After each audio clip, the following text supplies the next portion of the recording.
Hello there, I'm Moldy, and may the bricks be with you for our very first official channel merch drop. I am so excited to bring you some of the t-shirts we've got. We've got jumpers, we've got mugs, and we've even got a desk mat, which I have ordered and is currently on the way. So I'm sure there'll be an unboxing video because that is something I've been waiting on for a long time. I'll leave the link top of the description so you can check these out in your own time. But this is actually a one-of-one shirt. I've added some shading around the words. Didn't like that, so that dropped, and I made these bricks just a little bit bigger. But for a limited time throughout the entirety of February, you can get a limited edition shirt. Once these are gone, these are gone. If one person buys them, one of one. If 5 people buy them, there are only 5 that will ever exist. And they actually have always written on the back. May the bricks be with you.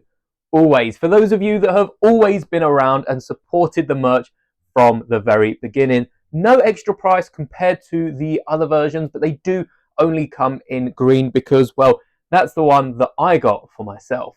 Also, special shout out to Soybean, who, as far as I'm aware, is the only person that has discovered the website before this video. So again, congrats to Soybean. Don't forget to check out the link. But today's video is actually to do with Saturday's stream, kind of, because on Saturday, the force is strong with this one. We built the Lego Star Wars Acclamator, which came out January, I believe, and we had a few problems with it. First off, I'm not a massive fan of these plaques. I understand why they're included because it is an exclusive piece, but for the sake of this video, that is going away. Where did that go? Instead of using the plaque, I've taken that off and also taken off the 2 grills, which I think I attached to the front of the plaque. And in its place, I have put Palpatine from the Republic gunship and probably the most recent Phase 1 clone trooper, the one that came in the little minifigure battle pack with the clone commander, Captain the Yellow Clone Trooper, because I think this looks so cool. I can see perhaps why they don't include minifigures with this display, but at the same time, if they're including minifigures in the UCS ships, couldn't Lego add a minifigure or 2, even if it's just one minifigure at the front? Or they have like the plaque one side, we've seen the 25 years brick with a few of these Midi scale ships, so they could include the plaque one side, minifigure the other. But nonetheless, no minifigures with this set. We had a bit of trouble putting this thing together.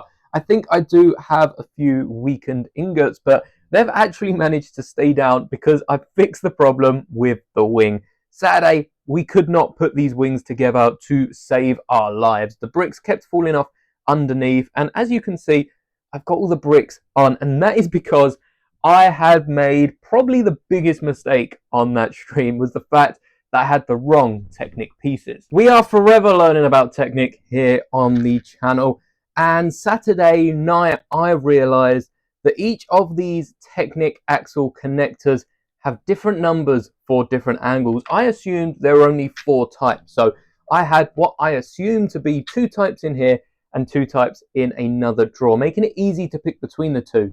But boy, was I wrong. I think there are mostly 2 types in here. These seem to be the number 3 angle and the number, they each have numbers on them. This is the number 5 and the number 3. I was using the number 3 angle to connect the wings, but they actually use one of the brand new joints. Specifically by opening the boarding ramp, really cool, you can see the number on them is 7. So it was the number 7 angle we needed. I was using number 3. They aren't in order, but just for reference, I think these single ones are also included. They've got a number 1 on them. The straight connectors are number 2. We've just seen 3, which are the slightly bent one. 5 are the mostly bent one. 6 are the right angled one. 7 is that. So what's 4? A little side note as well, whilst we are talking about these Technic pieces, because I am really fascinated with all the different lengths and angles that Technic use to make a Lego system a lot more fun to work with, especially for these Midi scale builds. We have 7 sizes of pins, and I was correct about number 1 being the one-sided. I think I might have actually said the one without any sides, but number 1 is the 0-degree angle because there is no continuation to this. All of these are official Lego pieces from various sets. You can find these angles on Bricklink as well by searching axle and pin connector #127. Really easy to identify. The second one is 180 degrees. The third one is angled at 157.5 degrees, which is this one here. Number 4 is the next angle along, and you can see there's a little pattern until we get to 7, but number 4 is 135 degrees, number 5 is 112.5, very pedantic, these degrees here, and then number 6 is 90 degrees. This number 7 comes between 2 and 3 and is 168.75 degrees, so it's even more pedantic, and it's been used in a few recent sets. I think there might even be a few of these in the UCS Veneto, but it comes in bright orange. It's hidden for most of these builds. I think there was like a McLaren car, which is why it's in this orange color. That was the first one it came in, but I thought it's so interesting to see the different angles. I guess this is more of a 2.5, but there's not enough space to fit 2.5 on the piece itself. So this is our 7th angle. I wonder if we'll get any more for between 5 and 6, or maybe even one between 3 and 4. I'll be intrigued to follow along with this, but if you were wondering the sizes of all 7 of them and what they look like, I think they're really cool all in a row. Now let's get back to the video. And now that I've got 4 of the correct pins, the wings fit on so smooth, right up close in the middle here, no gap for any pieces to be falling off or sliding off. And you can also see a few of the brand new elements that I've used here, perhaps not brand new for this set, but are new for sets like the Helicarrier, other Midi scale ships, and have only come out pretty recently. We've got one of these roof tiles, which is similar to a piece we've got before, with the slope on it, and then the 1 by 1 by 2/3 recessed brick in the bottom corner. A lot of these elements are actually pretty new, so I think Lego are moving more towards this, similarly with the slopes, the arches that are only a brick tool rather than 4 plates. Really like these new pieces. But there's a 4 length of that on each wing. We've also got 3 of these new slopes here, which again I think are called some sort of roof tile. 1 by 6s with a 1 by 2 recessed plate in the bottom corner. We've got 2 in dark red at the front. We've also got 2 in light bluish grey here, and there's another 2 light bluish grey somewhere else. Oh, they're right on the back here as well, top and 1 on bottom. We've got 2 wedges here without any studs, and the same are present just at the front. Really nice angles on here, and they have used a mix of old and new elements. It doesn't look like they've just made these elements for this set. In fact, I don't think any of these are exclusive to this set. They've all shown up before, and I'm really happy they've got these angles, because especially that nose just sticking up a little bit on the Acclamator is so smooth and looks really cool on display. But this is my very first Lego Star Wars or any theme Midi scale ship, and I think this has started some sort of addiction. You'll remember here on the channel when I got my first Star Wars diorama, I then started building a load of diorama mocks, similar with the mechs. When the mechs come out for Lego Star Wars, I'd already had a few of the Marvel ones by that point, but I started making a ton. I think we must have made about 15 custom mechs in the space of like a month or 2. Chances are you'll probably see a few custom mocks of this. In fact, for this very set, I'm currently working on a Veneto and a Star Destroyer, so stick around to see that later on in the week. But as you probably saw in the thumbnail, there are a ton of these that already exist in Lego Star Wars, and I do think it would be pretty cool to build some of them. But before we get into the next Midi Scout ship that you've probably already seen by now, what exactly is Midi Scout? It's something that isn't talked about. It's just accepted to be this medium of a scout. And Midi, I remember it because Midi is like medium or middle, and it's in between miniature scout, which are the micros we get, for instance, in the Advent, which I actually showed off this gunship in stream, the only Advent build that I've still got built and out of the bag. And whilst it doesn't scale perfectly with the Acclamator, I went back, rewatched Attack of the Clones after forgetting that they were on Coruscant at the end of the movie. I don't think these are too badly scaled. They've got to be at least somewhat close to the actual scale, but when it comes to displaying them, if you're able to display this, this probably isn't the best model to display. You can clip it on the front of the Acclamator. There's probably a better place you can clip it. All right, we might have to workshop trying to clip this on, but you can definitely clip this on and it will look pretty good on display. Back to Midi scale, it's between the micro scale and minifigure slash playset scale, or just the regular Lego scale that we're used to seeing for a ton of other ships, except for the UCS sets, which are a whole nother category. And this miniature scale is really nice because it's smaller and therefore cheaper than some of the £100, £150, couple of £100 playsets we're seeing from Lego Star Wars, and especially the more expensive UCS sets. But it's still got more detail than the micro scale, especially for something like this Acclamator. It allows you to have more detail than just, what, two wedge plates and maybe a little slope in the middle. And that's really nice for being able to display this somewhere in the background. So chances are this might live on my shelf or some sort of display for quite some time, but I'm not sure if it'll look like this or if I'll prefer the look of the Venator. Speaking of the Venator, I did go and print myself a Revenge of the Sith brick, but I did it initially in the same 1x4 3-tool brick that we used to see in for anniversaries like Return of the Jedi. I've got to stop saying that. And I did a similar thing for Empire Strikes Back this year for 45 years.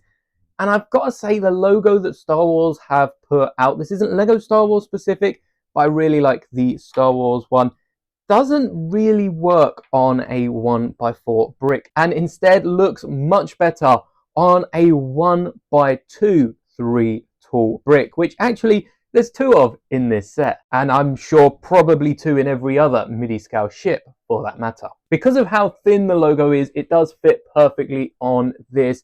And I think this also probably be easier to squeeze in somewhere like this set, because the Acclamator is from Attack of the Clones, but when I rebuild this into a Venator, I think it would look really cool with it on the side, just like so. And like I said, they could do this with the plaque. Perhaps I then put the plaque the other side, though I'd have to make a custom one for my Venator. But I think it looks really, really cool and really so easy to use. There's going to be a ton of Revenge of the Sith sets coming out later this year. They could put it in all of the sets, and then not only people buying the sets have it, but we'd also have so many that we could sell them to everyone else who's missed out. So I think that would be a really, really nice idea. But so far, we're not seeming to get any Revenge of the Sith special bricks, but we also haven't got a Revenge of the Sith set this year. So perhaps they're waiting out for the summer releases. If you would like to see the building process of this and the different struggles I had, especially now that I know I was using the wrong Technic joints, it makes so much sense. These elements at the front just weren't sitting right with the wings. It should have been a no-brainer. But if you'd like to go over, not just see how this is built, but we also talk fan theories.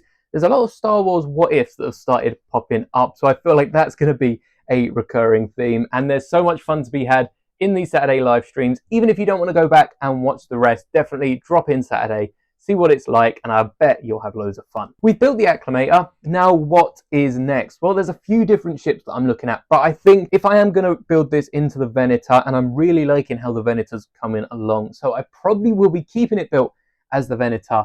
I think the next build does not have an image. If any of you can decipher which set it is just from this, I would be very, very impressed. But it's actually the parts list for the Invisible Hand.